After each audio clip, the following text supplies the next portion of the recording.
some pre-Roman ancient trackways in Britain, such as Ridgeway and the Icknield Way. 10. Laws and traditions. Roman roads animation in Latin with English subtitles. The Laws of the 12 Tables, dated to about 450 BC, require any public road, Latin via, be 8 Roman feet, perhaps about 2.37 m, wide where straight and twice that width where curved. These were probably the minimum widths for a via. In the later Republic, widths of around 12 Roman feet were common for public roads in rural regions, permitting the passing of 2 carts of standard, 4-foot, width without interference to pedestrian traffic. 11. Actual practices varied from this standard. The tables command Romans to build public roads and give wayfarers the right to pass over private land where the road is in disrepair. Building roads that would not need frequent repair therefore became an ideological objective, as well as building them as straight as practicable to construct the shortest possible roads, and thus save on material. Roman law defined the right to use a road as a servitus, or liability. The ius iundi, right of going, established a claim to use an ita, or footpath, across private land. The ius agendi, right of driving, an actus, or carriage track. A via combined both types of servitudes, provided it was of the proper width, which was determined by an arbiter. The default width was the latitudo legitima of 8 feet. Roman law and tradition forbade the use of vehicles in urban areas, except in certain cases. Married women and government officials on business could ride. The Lex Iulia Municipalis restricted commercial carts to nighttime access in the city within the walls and within a mile outside the walls. Types. Roman roads varied from simple corduroy roads to paved roads using deep roadbeds of tamped rubble as an underlying layer to ensure that they kept dry, as the water would flow out from between the stones and fragments of rubble, instead of becoming mud in clay soils. According to Ulpian, there were 3 types of roads. Sad Smiley 9. Old Roman Road, leading from Jerusalem to Beit Gubrin, adjacent to original Highway 375 in Israel. Vie Publici, Consulis, Praetorii or Militars. Vie Privati, Rustici, Glerarii or Agrarii. Vie Vicinals. Vie Publici, Consulis, Praetorii and Militars. The first type of road included public high or main roads constructed and maintained at the public expense, and with their soil vested in the state.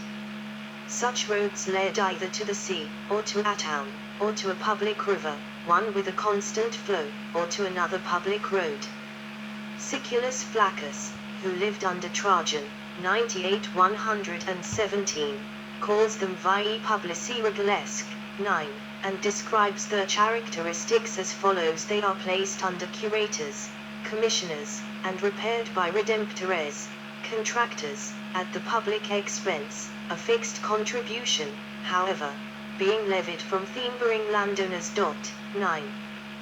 These roads bear the names of their constructors, for example Via Appia, Cassia, Flaminia.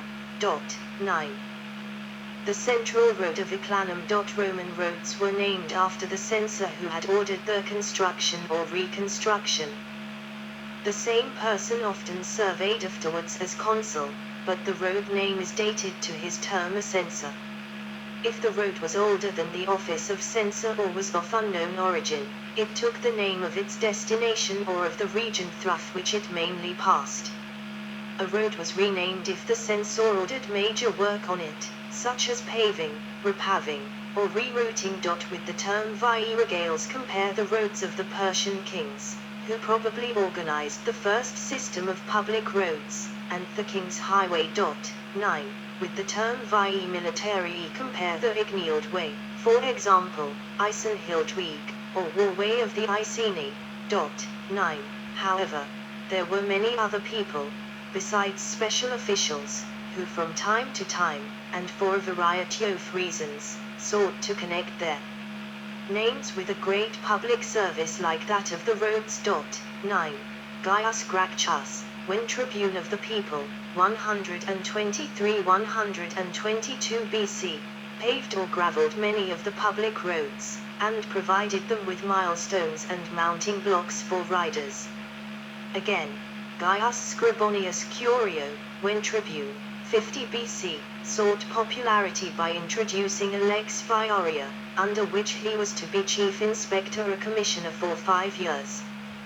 Dio Cassius mentions as one of the forcible acts of the triumvirs of 43 BC, Octavianus, Antony, and Lepidus, that they obliged the senators to repair the public roads at their own expense. Vie privati, rustici, glerarii and agrarii.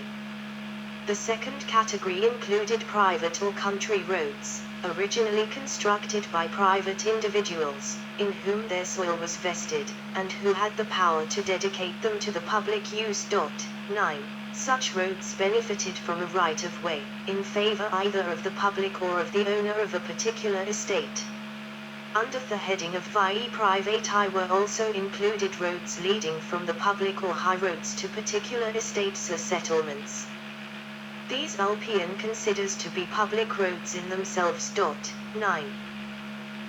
Features of the via were connected to the via by Vie Rustici, or secondary roads. 9. Both main or secondary roads might either be paved, or left unpaved, with a gravel surface, as they were in North Africa. These prepared but unpaved roads were Vie Glerarii or Sternendae, to be strewn. Beyond the secondary roads were the Vie Terreni, dirt roads. Vie Vicinals. The third category comprised roads at or in villages, districts, or crossroads, leading through or towards a vicus or village. 9. Such roads ran either into a high road, or into other Vie Vicinals, without any direct communication with a high road. They were considered public or private, according to the fact of their original construction out of public or private funds or materials. Such a road, though privately constructed, became a public road when the memory of its private constructors had perished. 9. Siculus Flaccus describes Vie Vicinals as roads de publicis qua divertunt in agros ipsi ad altris publicas paveniant, which turn off the public roads into fields, and often reach to other public roads. Their pairing authorities, in this case, were the magistri pagarum or magistrates of the cantons. They could require the neighboring landowners either to furnish laborers for the general repair of the Vie Vicinals, or to keep in repair, at their own expense, a certain length of road passing through their respective properties. 9. Governance and financing. With the conquest of Italy, prepared Vie were extended from Rome and its vicinity to outlying municipalities, sometimes overlying earlier roads. Building Vie was a military responsibility and thus came under the jurisdiction of a consul. The process had a military name, Via Munia, as though the via were a fortification. Municipalities, however, were responsible for their own roads, which the Romans called Vie Vicinals. The beauty and grandeur of the roads might tempt us to believe that any Roman citizen could use them for free, but this was not the case. Tolls abounded, especially at bridges. Often they were collected at the city gate. Freight costs were made heavier still by import and export taxes. These were only the charges for using the roads. Costs of services on the journey went up from there. Financing road building was a Roman government responsibility. Maintenance, however, was generally left to the province. The officials tasked with fundraising were the curators viarum. They had a number of methods available to them. Private citizens with an interest in the road could be asked to contribute to its repair. High officials might distribute largesse to be used for roads. Censors, who were in charge of public morals and public works, were expected to fund repairs sua pecunia, with their own money. Beyond those means, taxes were required. A via connected two cities. Vie were generally centrally placed in the countryside. The construction and care of the public roads, whether in Rome, in Italy, or in the provinces, was, at all periods of Roman history, considered to be a function of the greatest weight and importance. This is clearly shown by the fact that the censors, in some respects the most venerable of Roman magistrates, had the earliest paramount authority to construct and repair all roads and streets. Indeed, all the various functionaries, not excluding thearchs themselves, who succeeded the censors in this portion of their duties, may be said to have exercised a devolved censorial jurisdiction. 9. Costs and civic responsibilities. The devolution to the censorial jurisdiction soon became a practical necessity, resulting from the growth of Roman dominions and the diverse laws which detained the censors in the capital city. Certain ad hoc official bodies successively acted as constructing and repairing authorities. In Italy, the censorial responsibility passed to the commanders of the Roman armies, and later to special commissioners and in some cases perhaps to the local magistrates. In the provinces, the consul or praetor and his legates received authority to deal directly with the contractor. 9. The care of the streets and roads within the Roman territory was committed in the earliest times to the censors. They eventually made contracts for paving the street inside Rome, including the Clivus Capitolinus, with lava, and for laying down the roads outside the city with gravel. Sidewalks were also provided. The aediles, probably by virtue of their responsibility for the freedom of traffic and policing the streets, cooperated with the censors and the bodies that succeeded them. 9. It would seem that in the reign of Claudius, AD 41-54, the quaestors had become responsible for the paving of the streets of Rome, or at least shared that responsibility with the quatuvari viarum. 9.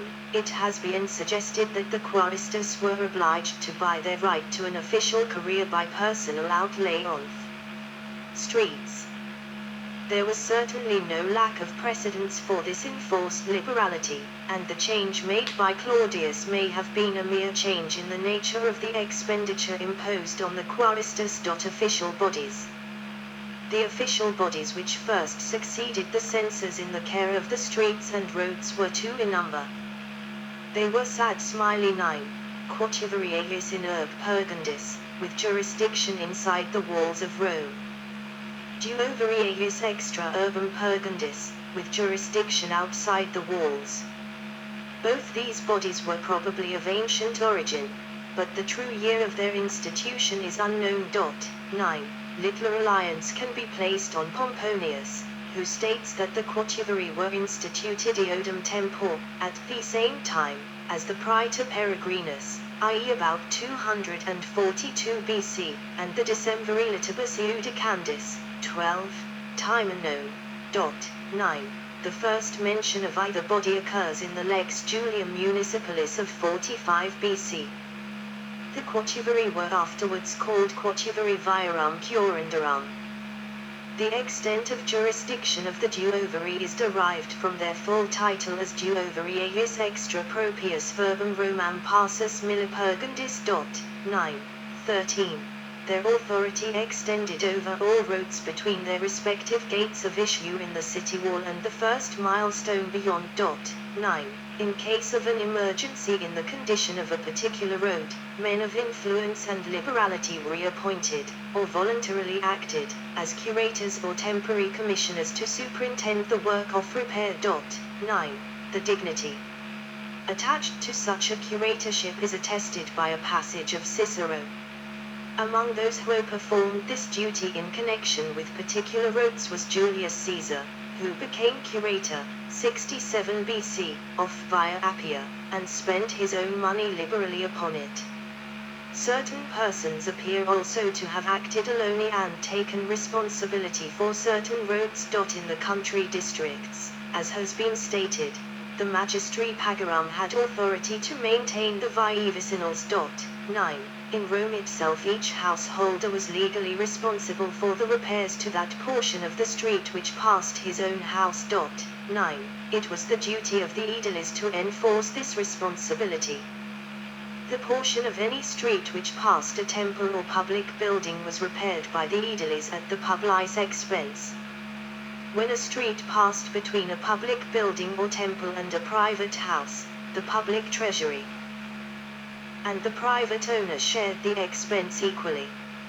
No doubt, if only to secure uniformity, the personal liability of householders to execute repairs of the streets was commuted for a paving rate payable to the public authorities who were responsible from time to time. Changes under Augustus. The governing structure was changed by Augustus, who in the course of his reconstitution of the urban administration, both abolished and created new offices in connection with the maintenance of public works, streets and aqueducts in and around Rome. The task of maintaining the roads had previously been administered by two groups of minor magistrates, the Quattuvari, a board of 4 magistrates to oversee roads inside the city, and the Duovari, a board of 2 to oversee the roads outside the city proper. Hauria, both part of the collegia known as the Vigintes Exferi, literally meaning 26 men.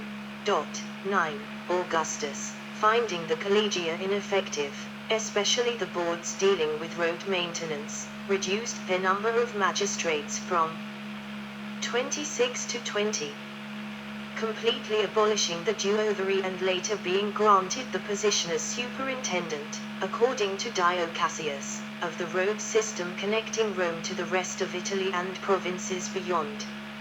In this capacity he had effectively given himself and any following emperors a paramount authority which had originally belonged to the city censors. The Quattuvari board was kept as it was until at least the reign of Hadrian between 117 and 138 AD. 9. Furthermore, he appointed praetorians to the offices of roadmaker and assigning each one with 2 lictors. Also making the office of curator of each of the great public roads a perpetual magistracy rather than a temporary commission. The persons appointed under the new system were of senatorial or equestrian rank, depending on the relative importance of the roads assigned to them. It was the duty of each curator to issue contracts for the maintenance of his road and to see that the contractor who undertook said work performed it faithfully, as to both quantity and quality. Augustus also authorized the construction of sewers and removed obstructions to traffic, as the aediles did in Rome. 9. It was in the character of an imperial curator, though probably armed with extraordinary powers, that Corbulo denounced the magistratus and mancipes of the Italian roads to Tiberius. 9.